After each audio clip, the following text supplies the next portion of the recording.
Well, this incident exemplifies the absolute state of Canadian media and politics.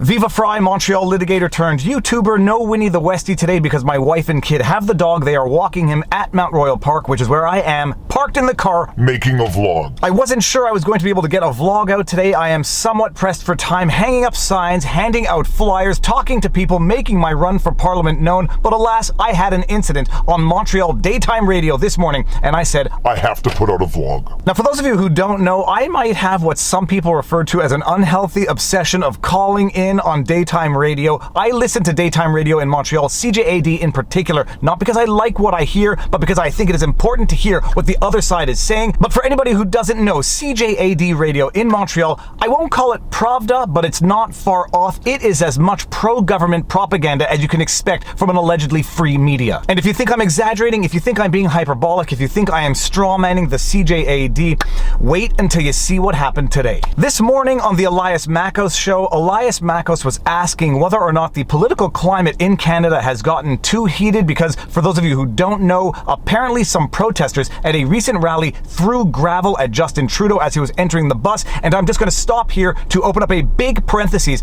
I do not ever condone any violence whatsoever. Full stop. Some of you out there have even faulted me for being such a pacifist, although you did not call me a pacifist, though the word did start with a P. Others out there have faulted me for not breaking the law, for not inciting other people to break the law in protest. I do not believe in becoming the monster that you are battling. Full stop. End of parentheses. So for people out there protesting Justin Trudeau, protesting any politician, I don't care what you say so long as it is limited to words. I don't care how loud you scream it. You are entitled to do that. But the second you start throwing things, the second you start assaulting people, that is where the line gets crossed. So Elias Makos was asking this morning whether or not the political climate in Canada has gotten dangerous, whether or not we have crossed a line, and he cited the example of a protester allegedly throwing gravel at Justin Trudeau as he entered his bus. And when I heard this, knowing what has been reported in the media recently and what has not been reported in the media recently, I knew I had to call in. Now, Elias Makos and I have something of a history, I guess you can say, in that he blocked me on Twitter. And when you find out why he blocked me on Twitter, you're going to understand what I mean when I say CJAD is effectively Pravda for the government. Back in May, Elias Makos actually put out this tweet. Hello, I'm announcing this evening that proof of COVID-19 vaccination will be required to see me as of June 1, 2021. Get the details on my new policy at whythefuck.aren'tyouvaccinatedYet.com. Seriously, it's a simple question. I will be the first to admit that sometimes I can be naive, sometimes I can even be a little dense, and sometimes sarcasm translates badly on Twitter, and reading this tweet, I genuinely did not know if Elias Makos was being serious here. And so I responded as much and said, is this a joke? Is this a joke?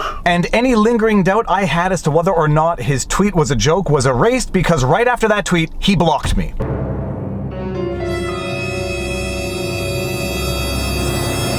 That is pretty representative of the Elias Makos show. That is pretty representative of CJAD in general. They will let you talk so long as they agree with you, and the second they do not agree with you, they shut you down. So when I heard the question of the day, I knew I had to call in, even though I suspected I would likely get shut down because they're a little quick on the cutoff button, and lo and behold, that's exactly what happened. But wait until you hear just what happened. Before I even got on the air, Elias Makos was giving the overview of the political climate in Canada in his humble opinion, and he was saying that some of these protesters are using very dangerous words. They're referring to politicians as corrupt, and that is not the political climate that we accept in Canada. But then CJAD, being the Pravda for the government, he basically went on to explain a way to justify all of the actual bona fide corruption of the Justin Trudeau administration. And how did he do it? Listen to this. And then I have another message here from someone named Jeffrey saying, we the people are expressing our dissatisfaction with the increasingly corrupt, seemingly dishonest, corrupt politicians.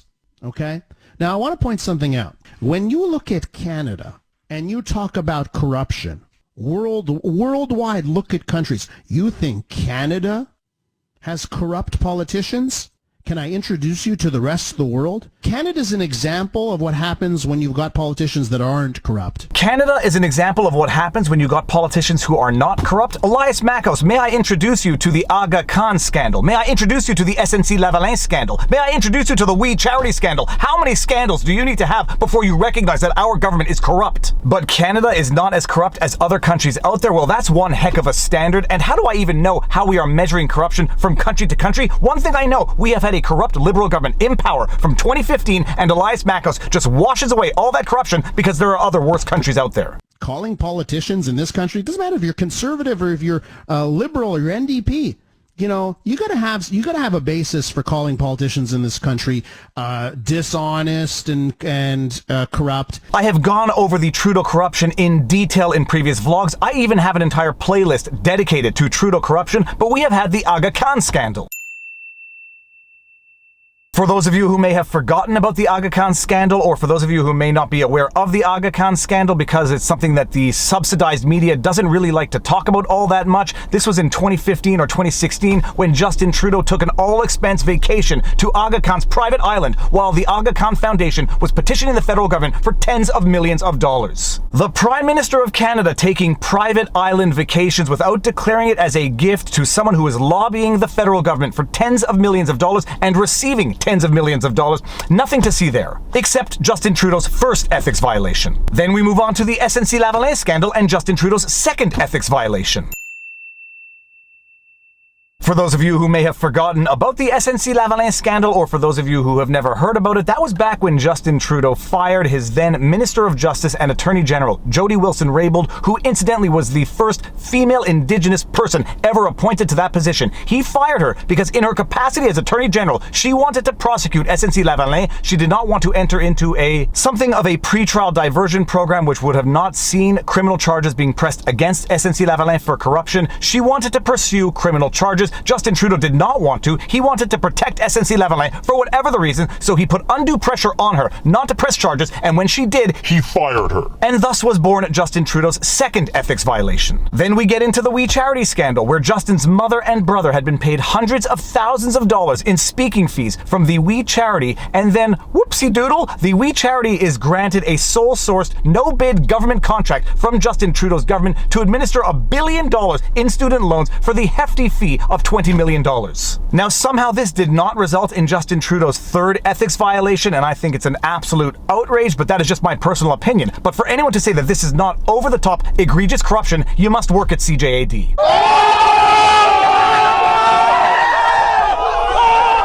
But Elias Mackos finds a way to normalize and explain away Justin Trudeau and the Liberal Party corruption, and he finds a way to normalize and explain away actual violence committed against a political leader during this campaign. For those of you who don't know, because it has not been covered all that much by the mainstream media, but Maxime Bernier was physically assaulted at a campaign stop, as in he was physically assaulted by an individual who asked to take a selfie with him and then slammed an egg down on Maxime Bernier's head.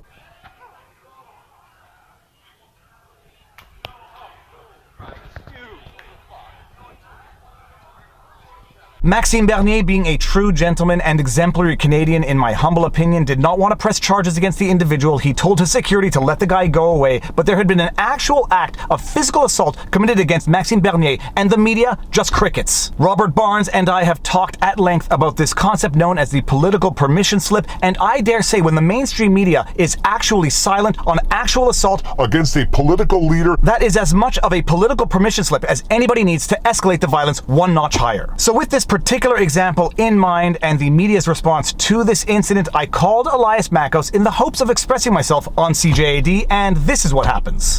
David, are you there? I'm here. Can you Go hear ahead, me? David. All right. I would say the political crime is getting there.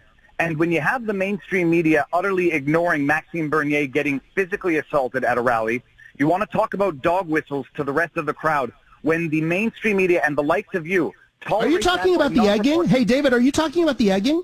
Yeah, I'm talking about the egging. Okay, thanks for your call, David. Let's talk about the egging. Thanks, David, for bringing that up. So Maxime Bernier was egged. I think it was yesterday. Was it yesterday or the day before? Maxime Bernier was egged. Here's how it happened. A person went up to Maxime Bernier, and there was no mob, there was no crowd, there was no yelling, there was no threat of physical violence. Imagine if Justin Trudeau decided to just go without any security into that crowd, and what would have happened. So this gentleman goes to Maxime Bernier and says, "Oh, can I have a photo with you?" And puts his arm around Maxime Bernier for a photo, a selfie photo. And he's got an egg on him, and he eggs Maxime Bernier on the head while he is taking that selfie. That's what happened there. And this is the kind of disingenuous stuff that is going on when you talk to people who somehow feel that what is happening on the campaign trail is excusable, right? That it's just Canadians voicing their opinion on corruption and Trudeau's corrupt. That's what's going on here. Because there's this false equivalency amongst those people. Oh, well, Maxime Bernier got egged. And we all know those of us who are on planet Earth know there is a huge difference between one person egging someone and a climate where you feel, oh, geez, people aren't safe right now. So not for 1 second did Maxime Bernier fear for his life yesterday when he got egged. Not for 1 second. Let those mental gymnastics sink in for just a second. Elias Makos basically just rationalized actual physical assault on a political leader on the basis that it wasn't that violent of an assault. It was just one individual who made his way into a campaign stop. It's not a group of people yelling bad names at you, so somehow that is much worse than actual physical assault. First, he explains away actual corruption, and then he explains away actual violence. And it is precisely when the media finds a way to explain away actual violence that it actually encourages more actual violence. But it gets even worse. Not only is Elias Makos explaining away actual assault committed against Maxime Bernier, he is absolutely whitewashing any role Justin Trudeau has himself in creating this political climate. Elias Makos actually blames the protesters for using words like corrupt and dishonest by suggesting that using that terminology is somehow tantamount to violence or creating a dangerous political climate, and then at the same breath ignores everything Justin Trudeau says that is actually contributing to this political climate. Protesters calling Justin Trudeau corrupt and dishonest faced with his actual proven corruption and dishonesty, that's a no-go. That creates a dangerous political climate. But Justin Trudeau taking to the stump, calling people those people, saying they're putting us and our children at risk, calling them anti-vaxxers, racist, misogynists, that's okay for a prime minister to do. And for those of you who may not have actually heard the words come out of Justin Trudeau's mouth because the subsidized Canadian mainstream media is not exactly jumping on that story, they're not exactly replaying those sound bites as much as they would have had it been Aaron O'Toole who had said something so shocking and, dare I say it, provocative. Here are the words coming out of Justin Trudeau's mouth himself.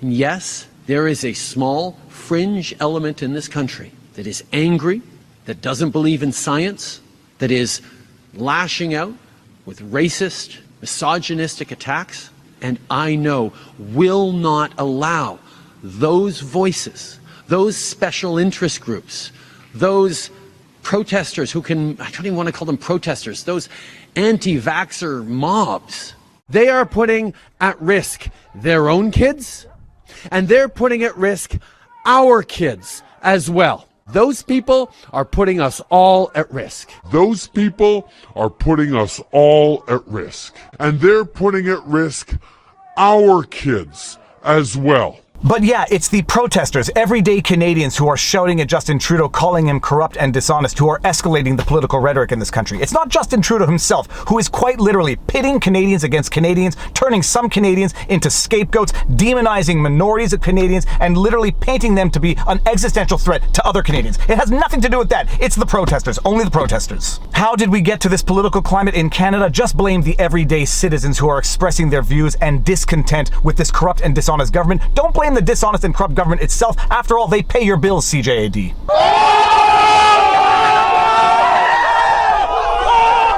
You wouldn't want to call out the very government that is subsidizing your programming, whether it is through direct subsidies or COVID ads, because CJAD, you are running a lot of COVID ads, and we know darn well the government is paying your bills, so you better toe the line for the government. But spoiler alert, CJAD and Elias Makos, if you find the political climate in Canada getting a little hot right now, it might have something to do with your own actions and the actions of the government that is paying your bills, because when you go silent on a political leader actually getting assaulted, and then when you do talk about it, you find a way to explain it away, you are sounding the dog whistle for more of this. When you give the pass for actual violence somewhere, you give the political permission slip for an escalation everywhere, and when you equate words to violence, you are delegitimizing the right of the people to take to the streets and protest peacefully. So that is my rant for the day. I hope you enjoyed it. People have the right to protest. It is one of the most fundamental and one of the most important rights people do have. And that right, unfortunately, includes the right to use naughty words like corruption and dishonest. It even includes the right to use swear words and insults. And anybody who has spent the slightest amount amount of time on the internet should be used to that by now, but the line is drawn at physical violence, except when the media does not draw that line at physical violence in one situation, it encourages it in others. But everybody watching this, and I suspect if you are a subscriber, you already know this, we do not cross that line, because in battling monsters, we do not become monsters, because if you become the monster, then you become the monster for someone else to fight. Now, with that said, if you like my videos, you like my content, please be sure to like, share, subscribe, hit the notification bell, drop a comment in the comment section below, because it feeds the algorithm.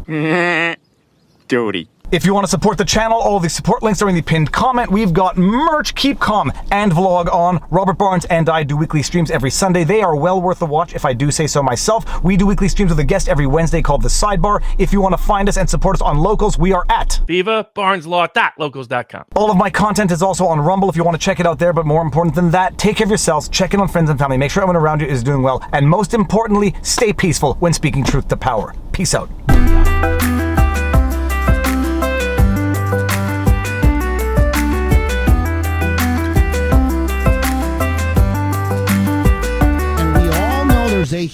Those of us who are on planet Earth know there is a huge difference between one person egging someone and a climate where you feel, oh, geez, people aren't safe right now.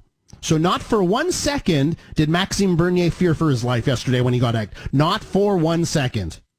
You can't say the same thing about the kind of stuff that is hounding Justin Trudeau on this campaign. You can't say, oh yeah, that seems like a secure, safe situation. And I know it's terrible to get egged. We've seen, politicians who get pied in the face or egged. We've seen that. But that's not the kind of political discourse we're talking about. Getting a pie in the face or an egg on the head, that's not the same type of thing, because you have to ask yourself at any time, was their life threatened?